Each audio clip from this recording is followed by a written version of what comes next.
কণ্ঠস্বরের নমুনা দেওয়ার কথা অভিষেক বন্দ্যোপাধ্যায়ের, কিন্তু বারবার তিনি হাজিরা এড়াচ্ছেন। এবার এই কণ্ঠস্বর মামলায় হাইকোর্টে বড় ধাক্কা খেলেন অভিষেক বন্দ্যোপাধ্যায়। বিধাননগর আদালতের পর হাইকোর্টেও ধাক্কা খেলেন তৃণমূল সাংসদ। 15ই জুলাই ম্যাজিস্ট্রেটের কাছে দিতেই হবে কণ্ঠস্বরের নমুনা, অভিষেককে নির্দেশ হাইকোর্টের। সেক্ষেত্রে আজ অত্যন্ত কড়া ছিল হাইকোর্ট। কি নির্দেশ দেওয়া হয়েছে, কি বলা হয়েছে, কতটা চাপে অভিষেক বন্দ্যোপাধ্যায়, সবটাই বুঝে নেওয়ার চেষ্টা করব। শ্রাবন্তী শাহ আমার সঙ্গে রয়েছেন, আমার সহকর্মী। শ্রাবন্তী, মঞ্জিরা, আগামী 15ই জুলাই অভিষেক বন্দ্যোপাধ্যায়কে কণ্ঠস্বরের নমুনা দিতে যেতেই হচ্ছে ম্যাজিস্ট্রেটের আদালতে, এবং সেই সময় যাতে তাকে হেনস্থা না করা হয় তার জন্য কিছুটা হলেও স্বস্তি দিয়েছে তাকে হাইকোর্ট। সেই ব্যবস্থা করতে হবে রাজ্য সরকারের পুলিশকে। এদিন এই মামলা যখন বিচারপতি সৌগত ভট্টাচার্যের এজলাসে ওঠে, তখন শুরু থেকেই বিচারপতি অত্যন্ত ধমকের সুরে ছিলেন এবং তিনি তাঁর আইনজীবীকে রীতিমতো ভৎসনা করেন। বিচারপতি সৌগত ভট্টাচার্যের বক্তব্য হচ্ছে, বারবার বলার পরেও কেন অভিষেক বন্দ্যোপাধ্যায় তার কণ্ঠস্বরের নমুনা দিতে চাইছেন না। 31শে জুলাই পর্যন্ত অভিষেক বন্দ্যোপাধ্যায়কে যে রক্ষা কবচ দেওয়া হয়েছিল তার শর্ত ছিল তদন্তকারী সংস্থাকে সাহায্য করতে হবে অভিষেক বন্দ্যোপাধ্যায়কে। দেখা যায় যে এই নির্দেশ যখন বিচারপতি সৌগত ভট্টাচার্য দিয়েছেন, তারপরেও বিচারপতি তীর্থঙ্কর ঘোষ অর্থাৎ অন্য বিচারপতির ঘরে আলাদা করে আবেদন জানিয়েছেন তার আইনজীবীরা, এবং সেখানে অভিষেক বন্দ্যোপাধ্যায়ের বক্তব্য ছিল যে তিনি তো অস্বীকার করেননি যে ডিজে মামলার কণ্ঠস্বর তাঁরই, তাহলে কেন আলাদা করে তাকে এই কণ্ঠস্বরের নমুনা দিতে হবে। এখানে বিচারপতির তখন বক্তব্য ছিল যে যদি তদন্তকারী সংস্থা মনে করে যে এটার প্রয়োজনীয়তা রয়েছে, তাহলে মামলাকারী কোনো রকম প্রশ্ন তুলতে পারে না। দুই, যখন আদালত তাকে রক্ষা কবচের মতো একটা বিষয় তাকে দিচ্ছে, সেক্ষেত্রে তাকে এটা মানতেই হবে। কিন্তু তারপরেও কেন আসছেন না, আজকের অত্যন্ত বিরক্ত হন বিচারপতি সৌগত ভট্টাচার্য। তার বক্তব্য যে বারবার নির্দেশের পরেও যখন মামলাকারী কথা শোনে না, তখন আদালতের অপমান হয়। দুই, তাহলে কি অর্ডার রিকল বা পুনর্বিবেচনা করা হবে? যে শর্ত চাপিয়ে দেওয়া, যে রক্ষা কবচ দেওয়া হয়েছিল, তাহলে সেটা প্রত্যাহার করে নিচ্ছে আদালত। পাশাপাশি দেখো শ্রাবন্তী, আজ এটাও তো আদালত বলেছে যে যখন অভিষেক বন্দ্যোপাধ্যায় এই নমুনা অন্য কোনো মামলার ক্ষেত্রে যাতে ব্যবহার না করা হয়, মানে কোথাও একটা তার একটা ভয় কাজ করছে, এটা যখন তিনি সামনে আনার চেষ্টা করেন, সেটাকেও তো আমল দেওয়া হয়নি। এটাও তো অত্যন্ত গুরুত্বপূর্ণ। দেখো, আইনজীবী মহলের একাংশের ধারণা যে যখন কালীঘাটের কাকু ওরফে সুজয় কৃষ্ণ ভদ্রের কণ্ঠস্বরের নমুনা চাওয়া হয়েছিল, তিনিও এই ঢিলেমি করেছিলেন, একাধিক আদালতে বারবার দ্বারস্থ হয়েছিলেন, তারপর শেষমেশ তার কণ্ঠস্বরের নমুনা নেওয়া হয়। সেখানে একটা প্রশ্ন উঠেছিল যে অপরপক্ষের কণ্ঠস্বর কার, অথবা প্রাথমিক দুর্নীতির সঙ্গে যদি দুর্নীতির একেবারে তলে চলে যাওয়া যায়, তাহলে আর কার কে কে যোগে যুক্ত রয়েছে তার জন্য ভয়েস স্যাম্পেলের পরীক্ষার দরকার রয়েছে। তার জন্যই কি আতঙ্কিত হচ্ছেন অভিষেক বন্দ্যোপাধ্যায়? এই প্রশ্নটা ঘুরে ফিরে আসছে। একেবারে মামলা শেষে তার আইনজীবী যে প্রশ্ন তুলে দিয়েছেন সেটা আমল না দিলেও এই প্রশ্ন থাকছে যে তবে কি অভিষেক বন্দ্যোপাধ্যায়ের এই কণ্ঠস্বর দিতে আপত্তি এই কারণেই ছিল যে তার এই কণ্ঠস্বরের নমুনা অন্য কোনো মামলার ক্ষেত্রে ব্যবহার করা হতে পারে, যেগুলো এখনো পর্যন্ত সমাধান হয়নি, সেক্ষেত্রে ব্যবহার করা হতে পারে। মঞ্জিরা, শ্রাবন্তী, আপাতত তোমাকে ধন্যবাদ।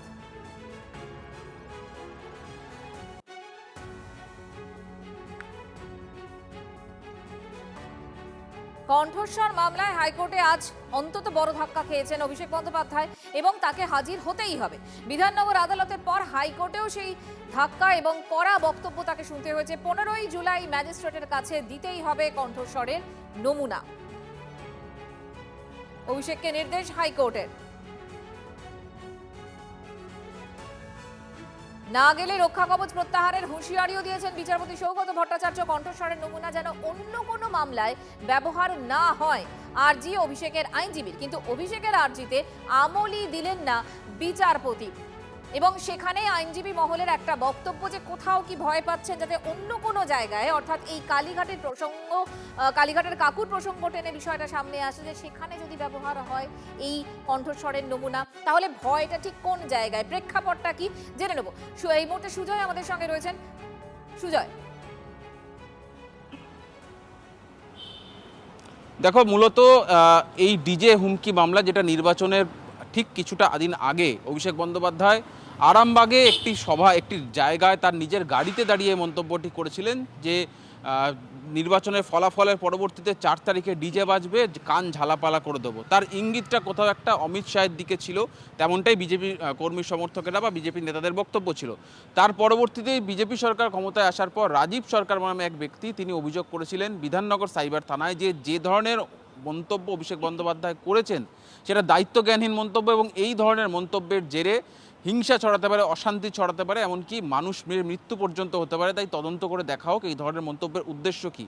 সেই তদন্তভার প্রথমে নিয়েছিল বিধাননগর সাইবার থানা, এবং তার পরবর্তীতে তদন্তভার চলে যায় সিআইডির কাছে, এবং সেখানেই সিআইডি এই মন্তব্যটি যে অভিষেক বন্দ্যোপাধ্যায়েরই সেটা আদালত গ্রাহ্য করার জন্য, আদালতে প্রমাণ করার জন্য এবং বিচার প্রক্রিয়ার অংশ করার জন্য তার ভয়েস স্যাম্পল চেয়েছিল।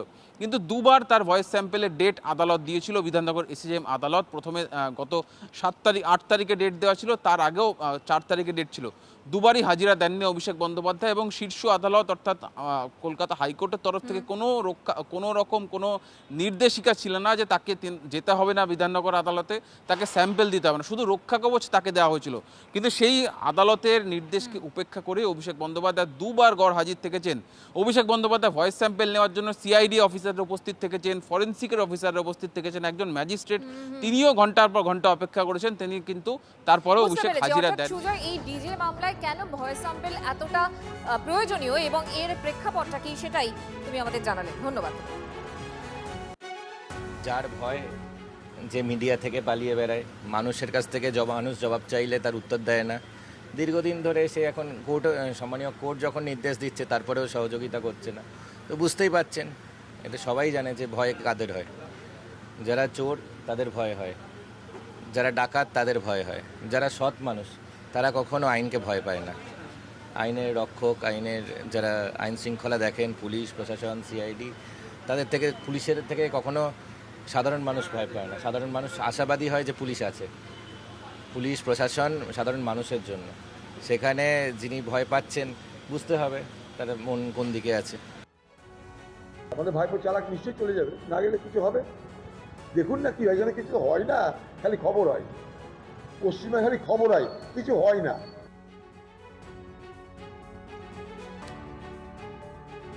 এই মুহূর্তে এসিপিএম নেতা শতরূপ ঘোষ আমাদের সঙ্গে রয়েছে। শতরূপ, এর আগেও এই ডিজে মামলা সেটা নিশ্চয়ই আপনি জানেন, এবং অভিষেক বন্দ্যোপাধ্যায়ের ভয়েস স্যাম্পল প্রয়োজন, এবং তিনি কণ্ঠস্বর নমুনা দেবেন না, বারবার করে হাজিরা এড়িয়েছেন। আজ অত্যন্ত বিরক্ত হয়েছে আদালত এবং বলেই দিয়েছে 18 জুলাই তাকে যেতেই হবে, কণ্ঠস্বরের নমুনা তাকে দিতেই হবে।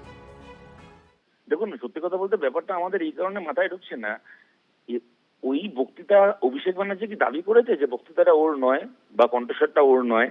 একদিকে ভয়েস স্যাম্পল দিতে চাইছে না, আবার অপরদিকে ওই যে বক্তৃতাটা তা এখনো পর্যন্ত অভিষেক ব্যানার্জির ফেসবুক পেজে রয়েছে।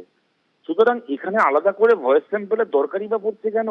সেটাকে কে চ্যালেঞ্জ করছে? ভিডিওর অথেন্টিসিটি আমাদের এটাও মাথায় ঢুকছে না।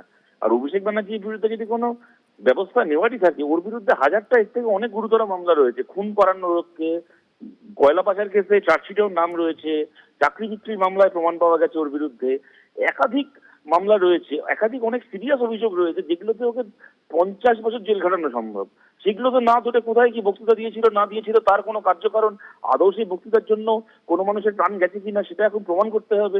এত ঝামেলা যাওয়ার দরকারটা কি রয়েছে? ওকে জেলে ঢোকাতে চাইলে এই মুহূর্তে ওকে জেলে ঢোকানো যায়, 50 বছরের আগে যাতে জেল থেকে না বেরোয় তার ব্যবস্থা করা যায়। সেটা কেন করা হচ্ছে না আমাদের মাথায় ঢুকছে না।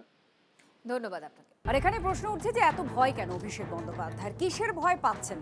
আপনাদের মনে থাকবে সুজয় কৃষ্ণ ভদ্র, তার একটা অডিও ক্লিপ সেটা ইডির হাতে আছে, এবং সেখানে ইডির সূত্রের যা দাবি, নিয়োগ দুর্নীতির সময় একটা যে ডকুমেন্ট পাওয়া গিয়েছিল ক্লিপ মারফত, সেখানে সুজয় কৃষ্ণ ভদ্রের গলায় ব্যবহার হয়েছিল, তিনিই কথা বলেছিলেন, এমনটা ইডি সূত্রের দাবি। এখান থেকেই কি কোনো কানেকশন আছে, লিঙ্ক আছে? সেখান থেকেই কি ভয়? আমাদের সঙ্গে সুমন মহাপাত্র আমাদের প্রতিনিধি রয়েছেন, এই বিষয় নিয়ে কথা বলবো। সুমন, ভয়টা কি তাহলে ইডির হাতে থাকা এই ভয়েস স্যাম্পল, এটাই কি অন্যতম কারণ হয়ে দাঁড়াচ্ছে? দেখো, সুজয় কৃষ্ণ ভদ্র ওরফে কালীঘাটের কাকু বারবার চেষ্টা করেছিলেন ভয়েস স্যাম্পলটা এড়িয়ে যাওয়ার জন্য। সেই ভয়েস স্যাম্পল তাকে দিতে হয়েছে, এবং ইডি তাদের যে সাপ্লিমেন্টারি চার্জশিট সেটা পরিষ্কার তাদের লিখেছে যে সুজয় কৃষ্ণ ভদ্রের সঙ্গে জনৈক অভিষেক বন্দ্যোপাধ্যায় কথোপকথন, বিভিন্ন প্রমাণ তাদের হাতে এসে পৌঁছেছে। সেই জায়গায় অভিষেক বন্দ্যোপাধ্যায়ের কণ্ঠস্বরের স্যাম্পল যদি পাওয়া যায় এবং তারপর যদি দেখা যায় সেটা ওই সুজয় কৃষ্ণ ভদ্রের কথোপকথনের সঙ্গে মিলে যাচ্ছে, তাহলে কিন্তু অভিষেক বন্দ্যোপাধ্যায় প্রাথমিকের নিয়োগ দুর্নীতি মামলায় আষ্টে পৃষ্ঠে জড়িয়ে পড়বেন। তোমাকে আমি দ্রুত একবার সাপ্লিমেন্টারি চার্জশিটের একটা অংশ দেখাই। 17 প্যারা 10, এখানে পরিষ্কার লেখা রয়েছে অভিষেক বন্দ্যোপাধ্যায় প্রায় 20 লাখ টাকা পার ক্যান্ডিডেট নিয়েছেন। এই অভিষেক বন্দ্যোপাধ্যায় কি এই অভিষেক বন্দ্যোপাধ্যায় যিনি কণ্ঠস্বরে নমুনা দিতে ভয় পাচ্ছেন? স্বাভাবিকভাবে এই প্রশ্ন চিহ্ন উঠতে শুরু করবে এবং সেজন্যই কিন্তু কালীঘাটের কাকুর ভয়েসের সাথে মিশে গেলে কোথাও অভিষেক বন্দ্যোপাধ্যায় চাপে পড়ে যাবেন। তাই কি তার আইনজীবী বারবার করে বলছেন দয়া করে এই স্যাম্পল অন্য কোথাও ব্যবহার করবেন না। কিন্তু একবার যদি কণ্ঠস্বরের নমুনা চলে আসে তাহলে এই সাপ্লিমেন্টারি চার্জশিটের সত্যতা প্রমাণ হবে, এই সাপ্লিমেন্টারি চার্জশিটের যথার্থতা প্রমাণ হবে, অভিষেক বন্দ্যোপাধ্যায়ের বিপদ বাড়বে। তাই বারবার এড়িয়ে যাওয়ার চেষ্টা বলে মনে করছেন আইনজীবীরা। ধন্যবাদ। সুমন আমাদের জানাচ্ছিলেন এবং আপনাদের একটু ইনফর্ম করে দিই যে অভিষেক বন্দ্যোপাধ্যায় সংস্থা লিপস অ্যান্ড বাউন্সের কর্মী ছিলেন এই সুজয় কৃষ্ণ ভদ্র, যার অডিও ক্লিপ তথ্য স্যাম্পল সেটা কেন্দ্রীয় এজেন্সির কাছে আছে, যেখান থেকে হয়তো তিনি ভয় পেতে পারেন এমনটা অভিষেক বন্দ্যোপাধ্যায় ভয় পাচ্ছেন এমনটা অনেকেই মনে করছেন, এই প্রশ্নটা উঠছে। এবার আপনাদের শোনাবো যে সুজয় কৃষ্ণ ভদ্র তিনি একবার কি বলেছিলেন যে আমার সাহেবের গায়ে কেউ কাদা ছুটতে পারবে না, নিয়োগ দুর্নীতি মামলায় শোরগোলের মাঝে 2023 সালে এই দাবি করেছিলেন। শুনুন এবার কি বলেছিলেন। আমি অবধি ধরতে পারবে, আমি বারবার একই কথা যেটা বলছি, দেখুন আমার সাহেব জীবনে এই সমস্ত কোনো ব্যাপারে কাউকে কখনো আজ অবধি এন্টারটেন করেনি, আমার ধারণা ভবিষ্যতেও করবে না, জীবনে না। এবার আপনি কখনো একটা ফোন কল দেখাতে পারবেন না অভিষেক ব্যানার্জিকে করেছেন, আপনি কখনো একটা দেখাতে পারবেন না যে আমি অভিষেক ব্যানার্জির সঙ্গে দেখা করেছি। আমার সাহেব এইভাবে নিজেকে ঠিক রাখে যাতে আপনারা কাদা ছেটাতে না পারেন। টিভির কেউ অভিষেক ব্যানার্জিকে স্ট্যাপ করতে গেলে আগে আমার পিঠে স্ট্যাপ করতে হবে, আমাকে না মেরে অভিষেক ব্যানার্জিকে কেউ মারতে পারবে না, এইরকম কথা বললাম। কৃতজ্ঞতার এই লেভেল, তার জন্য আমার জীবন গেলে আমি জীবন দিয়ে করব। আর অভিষেক ব্যানার্জি আমি জানি বলে এত কনফিডেন্টলি। পুরনো একটা বক্তব্য দাবি শুনছিলেন সুজয় কৃষ্ণ ভদ্রের। এবার যেখান থেকে প্রশ্নটা তৈরি হয়েছে সেটা হচ্ছে অভিষেক বন্দ্যোপাধ্যায় কিছুতেই তার কণ্ঠস্বরের নমুনা দিতে চাইছেন না। সেখানেই আজকে তার আইনজীবী আদালতে বলেছেন যে অন্য কোনো ক্ষেত্রে যেন এটা ব্যবহার না হয় কণ্ঠস্বর। এই ভয়টা কেন? তন্ময় প্রামাণিক আমাদের সঙ্গে রয়েছেন। এটা কি সেই প্রবাদ মনে করিয়ে দিচ্ছে ঠাকুর ঘরে কে আমি তো কলা খাইনি? তোকে একেবারে 1, 2, 3 করে বলতে হয় যে লিপস অ্যান্ড বাউন্স মামলাতে এই কাকু, যার কথা তো সুমনও বলছিল, তুমিও বলছিলে, সেই কাকুর যে লেনদেন হয়েছে সেই লেনদেনের বিষয় রয়েছে যে নিয়োগ দুর্নীতি মামলায় অরুণ হাজরা তিনি 78 কোটি টাকা দিয়েছেন, অন্যদিকে তাপস মণ্ডল তিনি আমাদের ক্যামেরার সামনে কিছুদিন আগে দাবি করেছেন যে তিনি 18-19 কোটি টাকা দিয়েছেন। এই টাকাগুলো কি নিয়োগ দুর্নীতির মামলার এবং লিপস অ্যান্ড বাউন্সে ঢুকেছে? এখানেই কাকুর কণ্ঠস্বর ইতিমধ্যেই ইডির হাতে। তাহলে ইডি এবার যে সমস্ত ক্লিপিংস রয়েছে তাদের কাছে ফোনের, সেখানে কাকুর সাথে কাদের কাদের কথা হয়েছে সেগুলো মিলিয়ে দেখবেন। সেখানে আরও আদার্স যে কণ্ঠস্বর রয়েছে, অন্তত সূত্র মারফত জানা যাচ্ছে সেখানে অভিষেক বন্দ্যোপাধ্যায় কণ্ঠস্বর থাকতে পারে, কিন্তু সেটা মিলিয়ে দেখতে হবে যে আদৌ তার কিনা। তাহলে সেই মামলায় তাকে জোড়া যাবে, অর্থাৎ মাথার খোঁজ করছে এই মুহূর্তে তদন্তকারী সংস্থা। আর সেখানেই অভিষেক বন্দ্যোপাধ্যায় ভয় পাচ্ছেন এই ডিজে মামলার যে ভয়েস নমুনা, কণ্ঠস্বরের নমুনা, সেইটা আদালতে জমা পড়ে গেলে পরে যদি ইডি আদালতের কাছে সাহায্য চায় যে আমরা একটি মামলাতে ওই ভয়েস স্যাম্পলটা নেব, ওই নমুনাটা নেব, যেটা আপনারা যে রিপোর্টটা এসছে সেটা নিয়ে আমরা আমাদেরটা মিলিয়ে দেখব, সেই জায়গায় কিন্তু ট্যাগ হয়ে যেতে পারেন এই মূল মামলার সঙ্গে। অর্থাৎ মাথার খোঁজে যেহেতু ইডি এই মুহূর্তে অন্যায় ঘুরছে, ফলে এই ক্লিপিংস যাতে বা এই নমুনা যাতে অন্য কোথাও ব্যবহৃত না হয় সেই অ্যাসুরেন্স চেয়েছেন বা সেই নিশ্চয়তা চেয়েছেন অভিষেক বন্দ্যোপাধ্যায়ের আইনজীবী। গোলমালটা এখানেই, অর্থাৎ এই নমুনা যদি জমা পড়ে যায় আদালতে তাহলে কিন্তু সেটা আদালতের সম্পত্তি এবং সেই মুহূর্তে ইডি বা অন্য কোনো তদন্তকারী সংস্থা বা পুলিশ চাইলে আদালত তাকে সেই সাহায্য করতে পারে। আর সেই সাহায্য করলে ভবিষ্যতে যদি একই হয় তাহলে ফেসে যাওয়ার সম্ভাবনা থাকছে। সেই কোনো একটা আশঙ্কা থেকে কিন্তু এমন আর্জি এমনটা মনে করা হচ্ছে। ধন্যবাদ। আর ঠিক এখানেই আপনাদের শোনাবো যে মিডলম্যান তাপস মণ্ডল একসময় তিনি বলেছিলেন যে বেআইনি যে নিয়োগ মামলা সেখানে তিনি 19 কোটি টাকা দিয়েছিলেন কালীঘাটের কাকুকে, সুজয় কৃষ্ণ ভদ্রকে। সেই সময় কি বলেছিলেন তাপস মণ্ডল, এবার শুনুন তার বক্তব্য। মোট কত টাকা আপনার মাধ্যমে কুন্তলের কাছে গেছে? টোটাল 19,44,50,000 টাকা। এটা কি কয়েকটা ফেজে? হ্যাঁ, কয়েকটা ফেজে, মানে 16 থেকে 21 পর্যন্ত। নগদে কুন্তলকে হাতে দেওয়া হয়েছিল? সব নগদে, সব নগদ। আমি একটা ডায়েরি মেনটেন করতাম যে যত টাকাই নিয়ে যাবে ওই লিখে রাখবে, আবার যখন টাকা কেউ দিতে যেত ওই ডায়েরিটা সঙ্গে করে নিত, কুন্তলটা সই করে টাকাটা নিত। কুন্তল সেটা কাকে দিত এবং সেটা শেষমেশ কার কাছে পৌঁছাতো? শেষমেশ কাকুর কাছে পৌঁছাতো। আর কাকু যেহেতু অভিষেক ব্যানার্জির লোক, আর ও অভিষেক ব্যানার্জির নাম করেই যেহেতু টাকাগুলো নিচ্ছে, তো আমি কনফার্ম ছিলাম কাকু মানে অভিষেকের লোক, অতএব অভিষেকের কাছে টাকাটা পৌঁছাচ্ছে। কখনো সুজয় কৃষ্ণ ভদ্রের কথায় অভিষেক বন্দ্যোপাধ্যায়ের কথা বা নাম উচ্চারণ শুনতে পেয়েছেন? হ্যাঁ, উনি অবশ্য অভিষেক ব্যানার্জি বলতেন না, আমার সাহেব, এই কথাটা বলতেন। কি বলতেন সাহেবের নাম করে? আমার সাহেব খুব চাপ দিচ্ছে, টাকাটা না দিলে ইন্টারভিউ ভেরিফিকেশান বন্ধ হয়ে যাবে, ইমিডিয়েট এই অমুক দিন টাকা পাঠাও, এই চাপগুলো আসতো। কেউ কি চাকরি পেয়েছিল 19 কোটি টাকা দেওয়ার পর? কোথায় হলো, কোথায় আর চাকরি হলো না তো। টোটাল ব্যাপারটা আমি যা দেখছি, মাস্টার মাইন্ড অভিষেক ব্যানার্জি। সারা রাজ্যে এরকম কুন্তল, হাজার কুন্তল পাওয়া যাবে মার্কেট থেকে এরকম টাকা তুলছে এক সায়নীর পিছনে খরচা করতে, কারণ ও তো যুব নেতা, যুব সম্পাদক, সায়নী যুব সভানেত্রী, সায়নীর পিছনে খরচা করতো, কারণ ওকে ফ্ল্যাট দিয়েছে, ওর জন্য গাড়ি দিত, সেটাও আমার জানা আছে। তাহলে তার পিছনে খরচা করেছে। সায়নী ঘোষকে কুন্তল ঘোষ ফ্ল্যাট দিয়েছে? হ্যাঁ, এখন সেই প্রমাণ আমি দিতে পারবো না, তখন দিয়েছিল আমি জানি। এই কণ্ঠস্বরের পরীক্ষা এটা ঠিক কি? যারা অভিযুক্ত তাদের কাছে কি এটা ভয়ের? কোথাও কি ধরা পড়ে যেতে পারেন এরকম কোনো বিষয় কি এই প্রযুক্তির মাধ্যমে রয়েছে? কি বলছেন বিশেষজ্ঞরা? কতটা জরুরি এই ধরনের প্রযুক্তি ব্যবহার করা অপরাধী ধরার ক্ষেত্রে? শুনুন এবার।